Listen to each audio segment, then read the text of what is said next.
నమస్కారం సహస్ర 9 న్యూస్ వార్తలకు స్వాగతం. నా పేరు లక్ష్మి. వార్తల్లో ముందుగా హెడ్లైన్స్.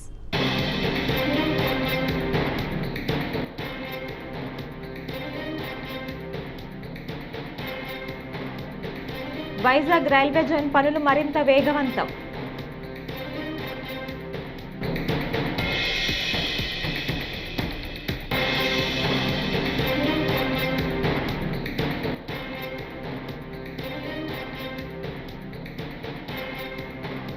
వైఎస్ఆర్సీపీ అధినేత వైఎస్ జగన్ అధ్యక్షతన తాడేపల్లిలో పార్టీ నేతలతో సమావేశం.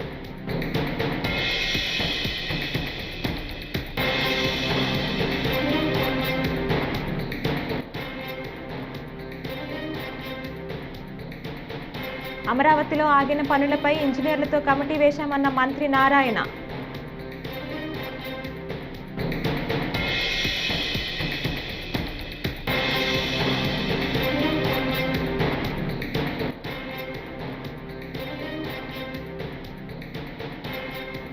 సీఎం చంద్రబాబుపై ఏపీసీసీ అధ్యక్షురాలు షర్మిల సంచలన వ్యాఖ్యలు.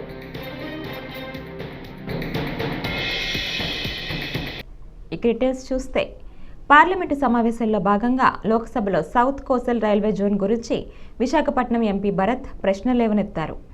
గతంలో కొత్త జోన్లు ఏర్పడినప్పుడు శాశ్వత భవనాల నిర్మాణం జరిగే వరకు తాత్కాలిక భవనాల్లో జోన్ కార్యకలాపాలు ప్రారంభించారని తెలిపారు. అదే మాదిరిగా సౌత్ కోస్టల్ రైల్వే జోన్ భవనాల నిర్మాణం జరిగేలోపు తాత్కాలిక భవనాల్లో కార్యకలాపాలు ప్రారంభించే అవకాశం ఉందా అని, అలాగే దేశవ్యాప్తంగా రైల్వే వేగం భద్రత పెంచేందుకు చేపట్టిన చర్యలేంటి అని ఎంపీ భరత్ ప్రశ్నించారు. The recent NDA government has assumed power earlier this year. The state government has issued the necessary clarifications. Joint surveys have been conducted. And I thank the Honorable Prime Minister Narendra Modi ji and Railway Minister Shri Ashwini Vaishnav ji for initiating tenders for the South Coast Railway Zone. What I would like to highlight and ask here is that similar railway zones announced on July 4th, 2002, like Southwestern Railway Zone Hubli, Southeast Central Railway Zone Bilaspur, East Coast Railway Zone Bhubaneswar, were announced July 4, 2002, but were started off in temporary accommodations by April 1st, 2003. Given this precedence, can the Minister asking through you, sir, can the South Coast Railway Zone, because the process of tendering has already begun, can it be operationalized from temporary campuses before the full building is completed? Is the question, sir. Honorable Speaker, sir, the honorable member has raised a very valid point regarding the South Coast Railway Zone. It's a new zone, and as honorable member has already noted himself, we have already placed the tender for the construction of the zone building. Whatever land issues were there earlier, they have been sorted out. Honorable Chief Minister of Andhra Pradesh has been continuously following up. Even Honorable Shri Ram Mohan Naidu ji, he is also regularly following up this matter. So on the whole, this zone is now on track to get operationalized. We have also appointed one OSD, operation on special duty, so that all the operational matters which need to be considered while making this zone operational can be checked in full detail, and as and when the operational matters are checked in full detail, we'll have a common discussion between all the stakeholders and then take it forward, sir. YSRCP అధినేత మాజీ ముఖ్యమంత్రి YS Jagan అధ్యక్షతన తాడేపల్లిలో party నేతలతో సమావేశం జరిగింది. ఈ సమావేశంలో జిల్లాల పార్టీల అధ్యక్షులు, పార్టీ కార్యదర్శులు, ప్రధాన కార్యదర్శులు పాల్గొన్నారు. సమావేశంలో భాగంగా ప్రజలు ఎదుర్కొంటున్న సమస్యలపై పార్టీ నేతలతో వైఎస్ జగన్ విస్తృతంగా చర్చించారు. ఈ సందర్భంగా ప్రజా ఆందోళనలకు కార్యాచరణపై వైఎస్ జగన్ దిశానిర్దేశం చేశారు.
ఏపీ రాజధాని అమరావతి నిర్మాణానికి సంబంధించి రాష్ట్ర పట్టణాభివృద్ధి శాఖ మంత్రి నారాయణ కీలక ప్రకటన చేశారు. అమరావతి పనులకు మళ్లీ టెండర్లు పిలవాలని నిర్ణయించినట్లు వెల్లడించారు. అమరావతిలో జరిగిన పనులపై, ఆగిన పనులపై ఇంజనీర్లతో కమిటీ వేశామని చెప్పారు.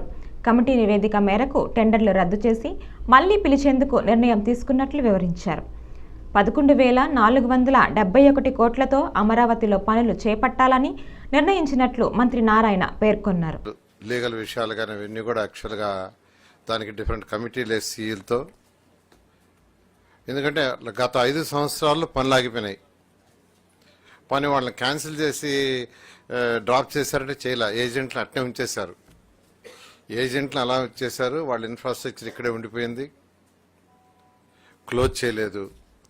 అయితే 5 సంవత్సరాల తర్వాత ఇప్పుడు చేయమంటే వాళ్ళు 5 సంవత్సరాల క్రితం 2017, 18, 19 ఇచ్చిన టెండర్లు ఇప్పుడు చేయలేమని వాళ్ళు చెప్పటం, దాని మీద అది క్లోజ్ చేయడానికి నిర్ణయించుకుని కమిటీ వేసాము.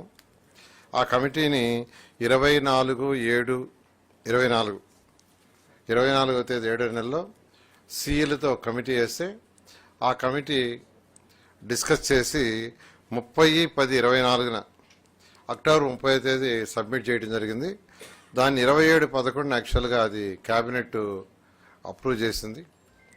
చేసిన తర్వాత దాని ప్రకారం వాళ్ళందరితో యాక్చువల్గా అధికారులు డిస్కస్ చేసి వాళ్ళ యొక్క అగ్రిమెంట్లన్నీ యాక్చువల్గా క్లోజ్ చేయడం జరిగింది.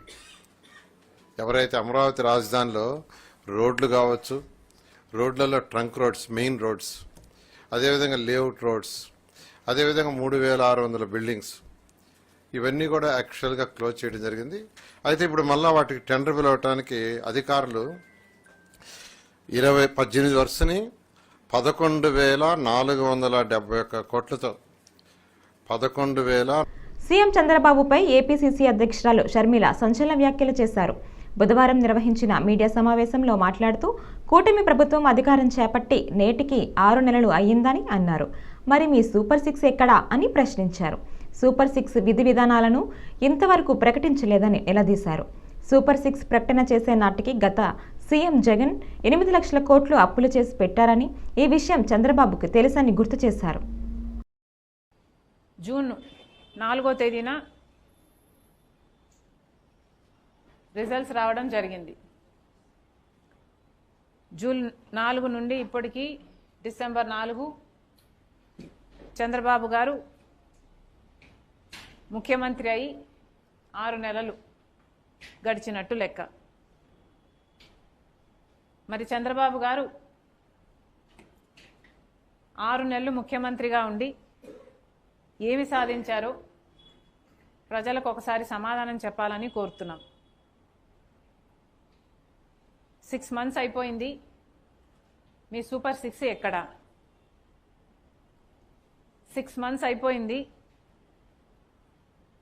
సూపర్ 6 అమలు చేయడం కాదు కదా, అసలు ఆరంభం చేయడం కాదు కదా, అసలు దీని విధి విధానాలు ఏమిటి అని కూడా ఇంతవరకు మీరు ప్రకటించలేదు. మరి చంద్రబాబు గారికి ఇలాగే కాలయాపన చేసే ఉద్దేశమే ఉందని మేము భావించాల్సి వస్తుంది. సూపర్ 6 స్థానిక కాలనీలోని సామాజిక సమస్యపై సోషల్ మీడియాలో పోస్టు పెట్టిన పాపానికి పులిసాగర్ అనే విద్యావంతుడైన దళిత యువకుడి ఆత్మగౌరవాన్ని దెబ్బతీస్తూ పోలీసులు అవమానీయంగా వ్యవహరించిన ఘటన రాజమహేంద్రవరంలో చోటు చేసుకుంది. సాగర్ను అర్ధనగ్నంగా రాజమండ్రి ప్రకాష్ నగర్ పోలీస్ స్టేషన్లోని సెల్లో పెట్టి మహిళా కానిస్టేబుల్ను కాపలాగా ఉంచిన సిఐఎస్కే బాజీరావు దాష్టికం వెలుగులోకి రావడంతో ఇది సంచలనంగా మారింది. తనకు జరిగిన అవమానం, కులం పేరుతో చేసిన దుర్భర్షలు, చంపుతామంటూ సిఐ చేసిన బెదిరింపులు, అర్ధనగ్నంగా మహిళా కానిస్టేబుల్ ముందు నిల్చోపెట్టి ఆత్మగౌరవాన్ని కించపరిచేలా పోలీసులు చేసిన వేధింపులతో మనస్తాపానికి గురైన దళిత యువకుడు వైఎస్ఆర్సీపీ నేతలను కలిసి న్యాయం చేయాలని విజ్ఞప్తి చేయడంతో ఈ దారుణం వెలుగుచూసింది.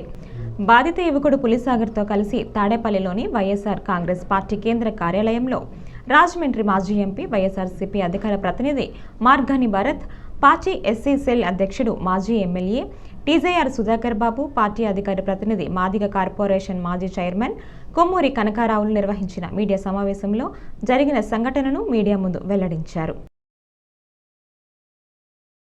4th టౌన్ పోలీస్ స్టేషన్లో సిఐ బాజీలాల్ అని వ్యక్తి ఈ పిల్లోడు సాగర్, పులి సాగర్ అని పిల్లోడిని బట్టలు ఊడదీసి స్టేషన్లో అందరూ ఉంటుండగా సెల్లో వేసి ఇంకా అసలు పచ్చి బూతులు తిట్టిన కార్యక్రమం.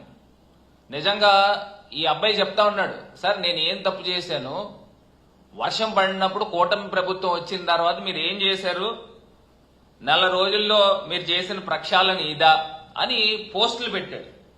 ఈ బ్రదరన్ చర్చ్ దగ్గర ఇలా మునిగిపోయింది, మీ కూటమి ప్రభుత్వం వచ్చిన తర్వాత నాడు నేడు గతంలో మేమున్నప్పుడు ఏ రకంగా ఉన్నాయి ఇవన్నీ కూడా పెట్టాడు. పెట్టిన దానికి ఈ అబ్బాయిని ఎంత దారుణంగా అసలు 41 నోటీస్ ఇవ్వడానికని పిలిపించుకొని ఉదయం తీసుకుని రాత్రి దాకా స్టేషన్ సెల్లో బట్టలు ఊడదీసిన ఫోటోలు కూడా కనబడుతున్నాయి. అవి కూడా మీకు చూపిస్తాను. అసలు ఫస్ట్ ఈ అబ్బాయి ఏం పోస్ట్ పెట్టాడో ఒకసారి వీడియో పెట్టండి. ఆ పోస్ట్ ఏం పోస్ట్ పెట్టాడు, దాని తర్వాత ఈ అబ్బాయిని ఏ రకంగా ఇచ్చేశారు ఈ పోస్ట్ పెట్టాడు. గతంలోని ఈ పార్టీ వర్షం పడితే ఊరంతా నీట మునిగేది, కానీ ఈ రోజున నీరు అనేది నిలబడుతున్న ఒక హాఫ్ అన్ అవర్ లో నీరు బయటకు పరిస్థితి. ఇది ఒక నెల రోజులుగా మనం అదే పని మీద ఏదైతే డ్రైనేజ్ వ్యవస్థ పైన ప్రక్షాళన చేస్తూ పారిశుధ్యాన్ని ఎప్పటికప్పుడు సమీక్షిస్తూ డీసిల్టింగ్ మీద ప్రాధాన్యత ఇవ్వడం వల్ల ఈ యొక్క నెల రోజుల కార్యక్రమం ఈ రోజు మీరు ఈ పార్టీ వర్షాన్ని కూడా చూడవచ్చు రోడ్లు ఎలా ఉన్నాయంటే. అంటే ఈ రకంగా ఉన్నాయి. ఎమ్మెల్యే గారికి చెప్తున్నాడు, ఇంకో బాబు రాజమండ్రి ఈ రకంగా ఉంది, ఈ పాటి వర్షానికి ఇంకో నీళ్లు ఇంకా ఉన్నాయి అని చెప్పేసి చూపిస్తున్నాడు. దానికి స్టేషన్ లో కేసు పెట్టడం, ఈ అబ్బాయిని కూడా అరెస్ట్ చేసి సెల్లో వేసిన వీడియో కూడా ఒక్కసారి పెట్టండి అన్న. ఈ అబ్బాయిని ఏ రకంగా పెట్టారు. ఇది ప్రకాష్ నగర్ పోలీస్ స్టేషన్. ఆ పోలీస్ స్టేషన్ లో ఆ పిల్లోడిని సాగర్, ఈ అబ్బాయిని దళితుడు, అందులోనూ బిఎస్సి. తెలుగు రాష్ట్రాల్లో పలుచోట్ల స్వల్ప భూ ప్రకంపనలు వచ్చాయి. బుధవారం ఉదయం 7:27 కొన్ని సెకండ్ల పాటు భూమి కంపించింది. దీంతో ప్రజలు భయోందోళనకు గురయ్యారు. ఇళ్లు, అపార్ట్మెంట్ల నుంచి బయటికి పరుగులు తీశారు. తెలంగాణలోని ములుగు జిల్లా మేడారంలో భూకంప కేంద్రాన్ని గుర్తించారు. దీని తీవ్రత రికార్డు స్కేల్పై 5.0గా నమోదైంది. భూకంప కేంద్రం నుంచి 225 కిలోమీటర్ల పరిధిలో భూ ప్రకంపనల ప్రభావం కనిపించింది. ఏపీలోని విజయవాడ, విశాఖపట్నం, జగ్గయ్యపేట, నందిగామ, ఏలూరు సహా పలు ప్రాంతాల్లో భూమి కంపించింది. తెలంగాణలో హైదరాబాద్ నగరంలోని పలు ప్రాంతాలతో పాటు ఉమ్మడి ఖమ్మం, రంగారెడ్డి, వరంగల్, కరీంనగర్ జిల్లాల పరిధిలో ప్రకంపనలు వచ్చాయి.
గాంధీనగర్లో మేము ఇంట్లో ఉన్న సమయంలో భూమి ఒక్కసారిగా కంపించినట్టు భయభ్రాంతులకు గురై బయటికి ఊరికి రావడం అని జరిగింది. అంటే ఎన్ని సెకండ్ల పాటు ఒక 4-5 సెకండ్ల పాటు కంపించినట్టు ఫీల్ అయ్యాం మేము. అంటే ఒక్కసారిగా భయంగా అనిపించి అందరూ కూడా జనాలు బయటికి ఊరికి రావడం జరిగింది. అంటే మళ్ళీ వస్తుందని అనుకుంటాను, ఎట్లా అనుకుంటాను మరి? అంటే మళ్ళీ వచ్చే అవకాశం ఉందని చెప్పి ఇప్పటి వరకు కూడా బయటనే వేచి ఉంటున్నాం మేము. 7:29 కొన్ని శరాలు మొత్తం ఏమైందో అర్థం కాని పరిస్థితిలో అందరం కూడా బయటికి రావడం జరిగింది. ఇప్పటికి కూడా వాడ ప్రజలందరూ కూడా బయటికి వచ్చి భయభ్రాంతులకు గురవుతున్నాం. మొత్తం ఊగినట్టు అవడంతో జనాలందరం కూడా బయటకు వెళ్ళినాం. కూటమి ప్రభుత్వం అధికారంలోకి వచ్చిన తర్వాత రాష్ట్ర అభివృద్ధి సంక్షేమం దిశగా ముందుకు సాగుతోందని వేమూరు శాసనసభ్యులు నక్కా ఆనందబాబు పేర్కొన్నారు. బుధవారం కొల్లూరు మండల సర్వసభ్య సమావేశంలో ఆయన మాట్లాడుతూ ముఖ్యమంత్రి చంద్రబాబు నాయుడు అహర్నిశలు కష్టపడి రాష్ట్రాన్ని అభివృద్ధి పదంలో నడిపిస్తున్నారన్నారు. గత ముఖ్యమంత్రి జగన్ 5 సంవత్సరాల కాలంలో రాష్ట్రాన్ని సర్వనాశనం చేశారని విమర్శించారు. మన నాయకుడు చంద్రబాబు నాయుడు గారి నాయకత్వంలో అభివృద్ధి సంక్షేమ కార్యక్రమాన్ని ముందుకు తీసుకెళ్ళడానికి అహోరాత్రులు శ్రమిస్తూ ఉన్నారు. ఎందుకంటే 5 సంవత్సరాలు జగన్మోహన్ రెడ్డి పరిపాలనలో ఈ రాష్ట్రం అతలాకుతలం అయిపోయింది, అస్తవ్యస్తం అయిపోయింది. పూర్తిగా నాశనం చేసి వదిలిపెట్టారు రాష్ట్రాన్ని. అన్ని వ్యవస్థలు కూడా రద్దు పెట్టి చేశారు. ప్రత్యేకంగా మనం చెప్పేది లేదు అది, ఎందుకంటే ప్రజలే చెప్పారు. 164 సీట్లు 175 సీట్లకి గాను 164 సీట్లు. పల్నాడు జిల్లాలోని మంత్రి ప్రభుత్వ పాఠశాలలో పేరెంట్స్ మీటింగును ఏర్పాటు చేయాలని మంగళవారం కలెక్టర్ అరుణబాబు ఆదేశాలు ఇచ్చారు. డీఈఓ చంద్రకళ, మండల విద్యాశాఖ అధికారులు, మండల ప్రత్యేక అధికారులతో సమావేశం నిర్వహించారు. 100% పరీక్షా ఫలితాలు సాధించాలన్నారు. పిల్లలు బంగారు భవిష్యత్తు కోసం తల్లిదండ్రులు పాఠశాల వైపు ఒక అడుగు వేసి పిల్లల బంగారు భవిష్యత్తు కోసం తల్లిదండ్రులు పాఠశాల వైపు ఒక అడుగు అనే పిలుపును అమలు చేసి పాఠశాల అభివృద్ధిలో వారిని భాగస్వాములు చేయాలన్నారు. టీచర్ మీటింగ్ అనేది ఎప్పుడు జరగల, ఇది ఫస్ట్ టైం జరుగుతుంది. మన చిన్నతనంలో ప్రోగ్రెస్ కార్డు అనేది ఇచ్చేవాళ్ళు, కానీ ఇట్లా పేరెంట్స్ పిలిచి మీటింగ్ పెట్టి మన యొక్క లోటుపాట్లు పరిస్థితి లేదు. ఎప్పుడైనా పేరెంట్ అనుకోకుండా స్కూల్కి వస్తే అప్పుడు మన మీద కంప్లైంట్ చెప్తుండేవాళ్ళు, లేదా మన మీద ఫీడ్బ్యాక్ చెప్పేవాళ్ళు అడిగితే. సో ఫస్ట్ టైం గవర్నమెంట్ స్కూల్స్లో, ప్రైవేట్ స్కూల్స్లో ప్రాక్టీస్ ఉంది, చాలా అన్ని ప్రైవేట్ స్కూల్స్లో ప్రాక్టీస్ ఉంది. రెగ్యులర్గా వాళ్ళు మంత్లీ వన్స్ అయినా పేరెంట్స్ పిలిచి కొంతమంది కూర్చోబెట్టి ప్రతి ఒక్క ఈవెంట్ చెప్తారు. మనం అడిగిన డౌట్ వాళ్ళు ఎక్స్ప్లెయిన్ చేస్తారు. మనం కూడా ఫీడ్బ్యాక్ మీద వాళ్ళు రియాక్ట్ అవుతూ ఉంటారు. సో గవర్నమెంట్ స్కూల్స్లో ఇలాంటి కార్యక్రమం ఫస్ట్ టైం మనం టేకప్ చేస్తున్నాం కాబట్టి ఇది మనమంతా కూడా ఒక పర్సనల్ ప్రోగ్రామ్ లాగా తీసుకొని సక్సెస్ఫుల్గా మనం జిల్లాలో చేయాల్సి ఉంటుంది. ఎంఈఓస్, అలాగే హెచ్ఎంస్, టీచర్స్ అందరూ కష్టపడుతూ దీని మీద ఉన్నారు. I appreciate. అట్లాగే మండల్ స్పెషల్ ఆఫీసర్స్ ఈరోజు ఇక్కడికి రావడానికి ముఖ్య కారణం. ఇవన్నీ కూడా కోఆర్డినేట్ చేయాల్సినటువంటి బాధ్యత మీకు ఉంటుంది. ఎంపీడీఓ, తహసీల్దార్తో పాటు మండలం మొత్తం సూపర్వైజ్ చేయాల్సిన బాధ్యత మండల్ స్పెషల్ ఆఫీసర్స్ ఉంటుంది. సో దీంట్లో ఇన్విటేషన్స్ అనే దాంతో ఈ ప్రోగ్రామ్ స్టార్ట్ అవుతుంది. ఇన్విటేషన్ అంటే మనము దీంట్లో స్టేక్ హోల్డర్స్ ఎవరు పార్టిసిపేట్ చేస్తున్నారో వాళ్ళని ఇన్వైట్ చేయాల్సి ఉంటుంది. పేరెంట్ టీచర్ మీటింగ్లో ముఖ్యంగా పేరెంట్స్ ఉంటారు, టీచర్స్ ఉంటారు, పిల్లలు ఉంటారు. వీళ్ళు కాకుండా తిరుచానూరు శ్రీ పద్మావతి అమ్మవారి కార్తీక బ్రహ్మోత్సవాల్లో 7వ రోజైన బుధవారం అమ్మవారు శ్రీ గోవర్ధనగిరిపైన శ్రీకృష్ణుని అలంకారంలో సూర్యప్రభ వాహనంపై ఊరేగుతూ భక్తులను కటాక్షించారు. మంగళ వాయిద్యాలు, భక్తుల కోలాటాల నడుమ అమ్మవారు ఆలయ 4 మాడవీధుల్లో భక్తులను అనుగ్రహించారు. భక్తులు అడుగడుగునా నారికేలం, కర్పూర హారతులు సమర్పించి అమ్మవారిని దర్శించుకున్నారు.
ఈ నెల 5వ తేదీన కాకినాడ రంగారాయ మెడికల్ కాలేజీలో ప్లాస్టిక్ సర్జరీ, రీకన్స్ట్రక్టివ్ సర్జరీపై 21వ ఆంధ్ర తెలంగాణ చాప్టర్ వార్షిక కాన్ఫరెన్స్ను నిర్వహిస్తున్నట్లు Kakinada GGH superintendent doctor Lavanya Kumari, association plastic reconstitute aesthetic surgeon రాష్ట్ర అధ్యక్షులు డాక్టర్ వి కృష్ణారావు పేర్కొన్నారు.